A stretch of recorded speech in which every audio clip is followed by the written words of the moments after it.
my name is Factory Knot. Welcome or welcome back to my channel. Editing Factory Knot here. So the mic caused this absolutely horrendous sound, and don't worry, it's only gonna be for the first few minutes maybe. I tried to cut out as much as possible, but you're gonna hear some of it, so just warning you. There's a mess behind me because I've been working on moving. Just wanted to put that disclaimer out.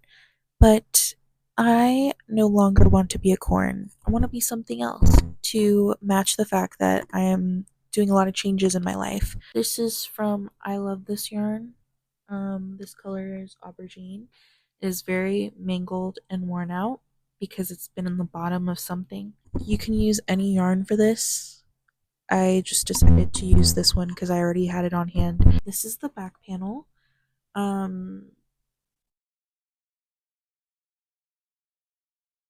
It looks like knit. That's the fun part about this. It's actually crochet, but it looks like knit. And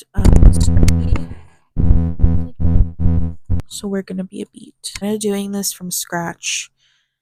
No tutorial because I want it to look a certain way, and there's no tutorial for this. This smells like beach bonfire because I did like a good chunk of this at a beach bonfire, and I actually stopped right here to make some s'mores, so it was fun. It was a fun time, guys. I love my friends.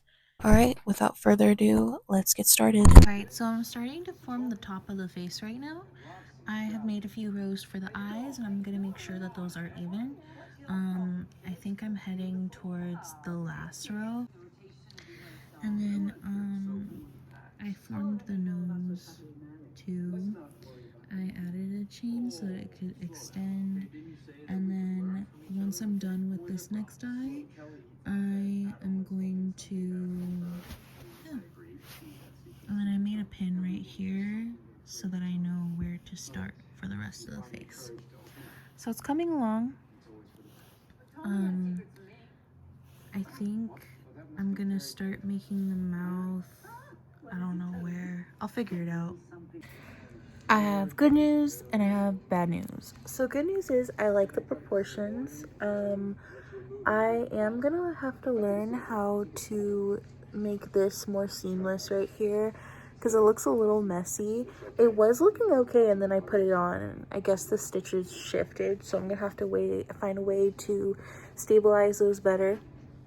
Another bad news thing, maybe not that bad. I'm still gonna keep this ski mask the way that it is. I'm not gonna make any changes, but up here there's a little gap, so I think I'm gonna have to make the slip stitches like longer, or I was thinking of doing another layer, so the pattern would have to be longer. I don't know if that makes sense or not. I'm not going to change this because for the beet balaclava, I'm going to put leaves here anyways, and I don't want to waste this project. I put so much time into it.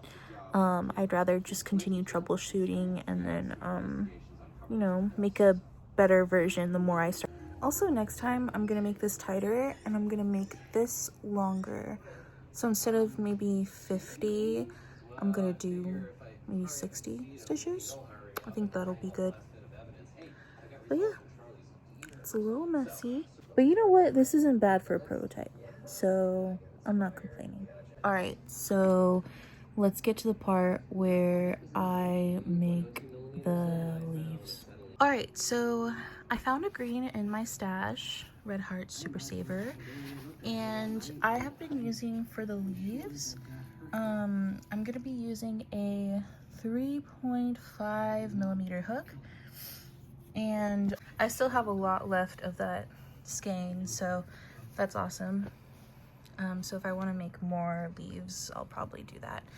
But so far I have 3 leaves with a thick root at the bottom, and then I have these 2 just like stems. These aren't the complete leaves yet. These are technically just stems. Sorry, I don't know why I'm calling them leaves. They're about to be leaves though. So let's get started. It is coming along.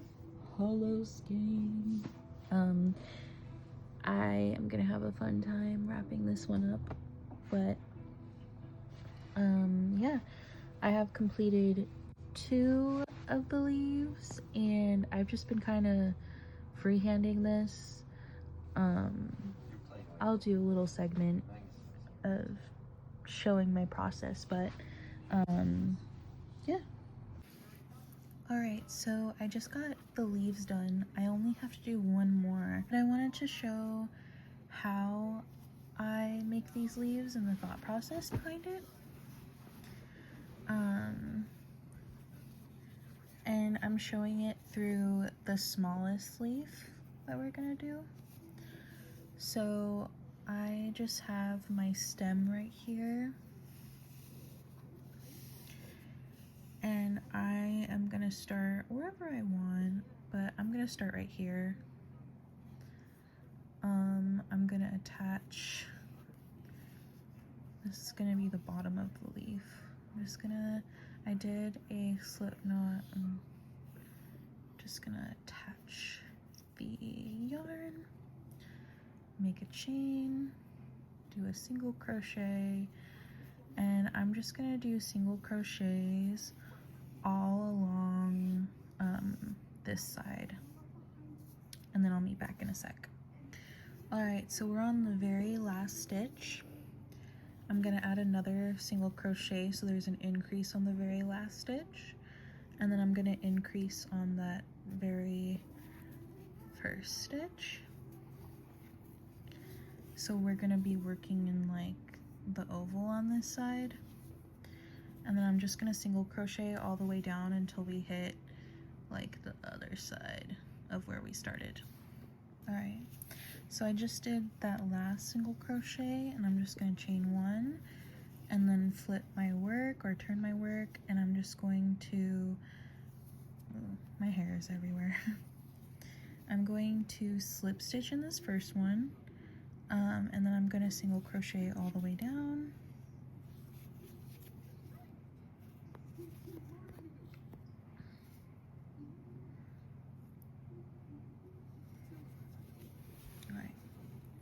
So I chained 1 and then single crochet all the way down, and then once we get to the part where we did the increases, I'll record again. Alright, so this is where we did the increases, right? So I'm gonna do 1 stitch in that first one, an increase in the next one, 1 single crochet, and then single crochet increase in that next stitch. And basically, like, we're just gonna keep doing like single crochets, and then when we get to this like rounded part here, we're gonna treat it as like how we would increase when we do a circle in a magic ring. So for the next row, I'm going to be doing 2 stitches, then an increase, and then 2 stitches, then an increase. So yeah, but on top of doing those increases, for these beet leaves, I am also decreasing as we're moving up, and I'll show you that in a second. So I'm just choosing like random places to like start moving up, but I'm slip stitching in the stitch right before that last stitch. I'm chaining 1, skipping 1 stitch, and then I'm going to the next one and I'm just slip stitching into it. This is just my way of decreasing at the edges without actually making a decrease. And I've been so scared to show my process for doing crochet. I've been telling everybody that I was going to make a tutorial for my crochet carrot, but I am always breaking rules in crochet. I know that's like a conflicting statement. Some people say there's no rules in crochet, but I am always breaking rules. But yeah, I feel like this is a huge rule to break too. I don't know. But the reason why I'm okay with doing it is because we're just going to be doing this border later. So I don't know if you can kind of see, but I just end it in random places. This one's going to be a small leaf, and then I just pick a random place to start the next one. Slip stitch, chain one, skip a stitch, slip stitch. And then I just keep going. So then the leaf is just gradually going out like this, you know? So I am going to continue doing this. I'm probably only going to do a few more rows, and then yeah, I'll come back and I'll record more to show how I do the little edging. Alright, so I am on the very last stitch that I'm going to do for making the leaf shape. So I'm just going to cut this, pulling.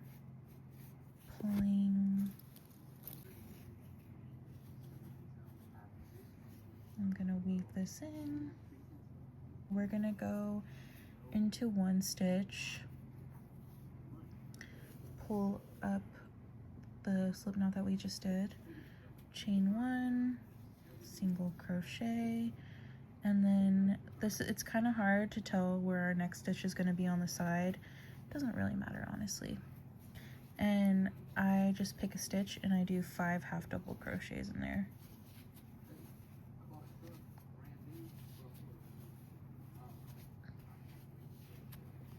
Then we skip that stitch and we skip the next stitch and we go into the stitch after that.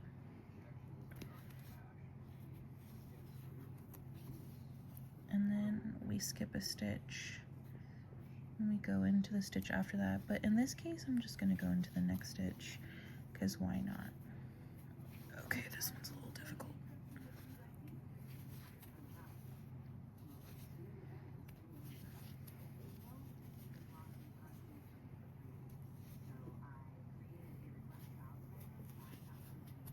All right. Skip a stitch, single crochet, skip a stitch, 5 half double crochets.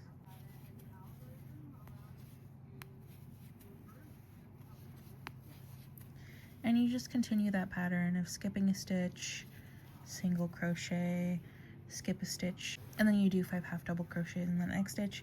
It gets easier once you're in this territory where, you know, there's very clear stitches, but it's kind of tough when you're in these areas, but it's okay.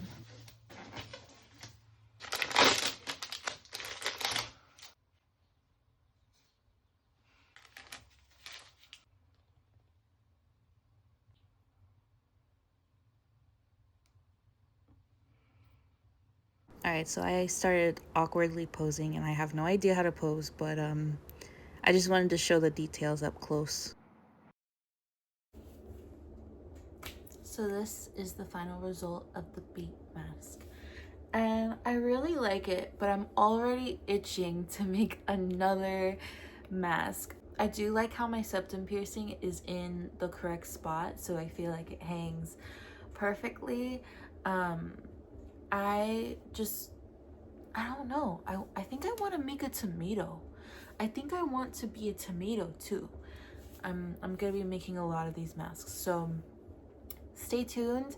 Thank you guys so much for watching, and I'm gonna have to buy a new mic because that audio thing, this is, by the way, I edit little by little, so that's how I know about the audio issue. Also, I've moved into a new place, so this is way later, and I'm so excited because I have my own craft room. It's a little bit of a mess over here. I put everything in the spots that I wanted to put them in. I just have to make things a little bit neater because there's some extra skeins. To be fair though, these extra skeins are for whips, so maybe I'll just put them in tote bags. We'll see. I'm also making a video about moving, so hopefully it's enough content for me to feel like it should be a YouTube video, but we'll see. All right, I am done yapping. Thank you so much for watching. I hope you have a wonderful day. And I'll see you in the next one. If you want to come along, it's probably going to be the tomato balaclava, or it's going to be a different project that I've been working on. Maybe the tomato one. I have a feeling I'm going to lock in on the tomato one, so let's go. All right. Bye.